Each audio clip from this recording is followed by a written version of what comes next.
सरोवर के नजदीक एक खूबसूरत बगीचा था जहां अनेक रंगों के गुलाब के फूल खिले रहते थे। लोग अक्सर वहां आते और उन फूलों की तारीफ किए बिना नहीं रह पाते थे। एक बार एक खूबसूरत गुलाब के पत्ते ने सोचा, सब फूल की ही तारीफ करते हैं, मेरी तारीफ तो कोई भी नहीं करता। यह विचार आते ही वो पत्ता मुरझाने सा लगा। कुछ दिन बाद अचानक बहुत तेज तूफान आया और वो फूल पंखुड़ी पंखुड़ी बनकर ना जाने कहाँ चले गए।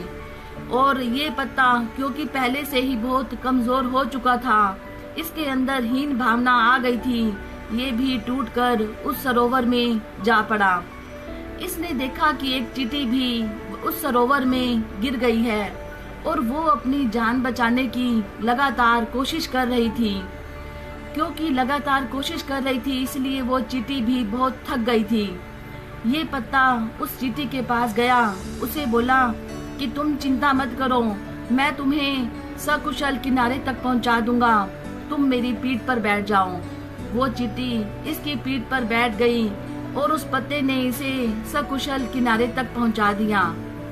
चींटी ने इसका आभार व्यक्त करते हुए बोला, मुझे रास्ते में कितनी ही पंखुड़ियां दिखी पर किसी ने भी मेरी सहायता नहीं की, आपने तो मेरी जान ही बचा ली, आप बहुत महान हो।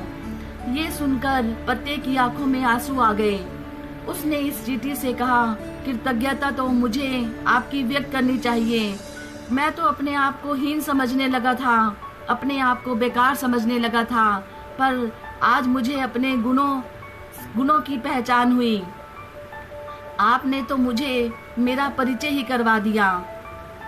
इस कहानी से कितनी खूबसूरत शिक्षा मिलती है कि हमें हमेशा दूसरों की तारीफ करनी चाहिए और किसी से अपना कंपेयर करके खुद में हीन भावना, इन्फीरियरिटी कॉम्प्लेक्स नहीं लाना चाहिए। अपने गुणों को पहचानना चाहिए, खुद को सक्रिय रहना चाहिए, क्योंकि उस परमात्मा ने किसी को भी बेकार बनाया ही नहीं।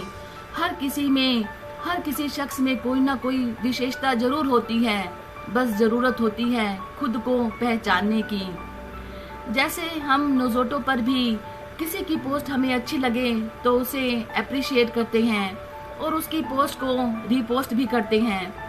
जब हम किसी शख्स की पोस्ट को रीपोस्ट करते हैं तो सिर्फ उसकी पोस्ट को रीपोस्ट ही नहीं करते, एक अच्छे मैसेज को, उसकी अच्छाई को, उसके अच्छे गुणों को भी फैलाते हैं। हमें भी ऐसे अपनी लाइफ में भी हमें हमेशा दूसरों को अप्रिशिएट करना चाहिए। क्या पता कोई शख्स उस पत्ते के जैसे इन्फीरियरिटी कॉम्प्लेक्स से ग्रस्त हो चुका हो, अपने आप को हीन समझने लगा हो और आपके कुछ मीठे बोल, ये अप्रिसिएशन उसे एक नया दृष्टिकोण ही दे दें। क्या पता उसकी जिंदगी का ढंग ही बदल जाए और वो अपने आप को हीन नहीं समझे, उसे एक नई स्फूर्ति, एक नया उत्साह मिले। Thank you so much, bye, take care.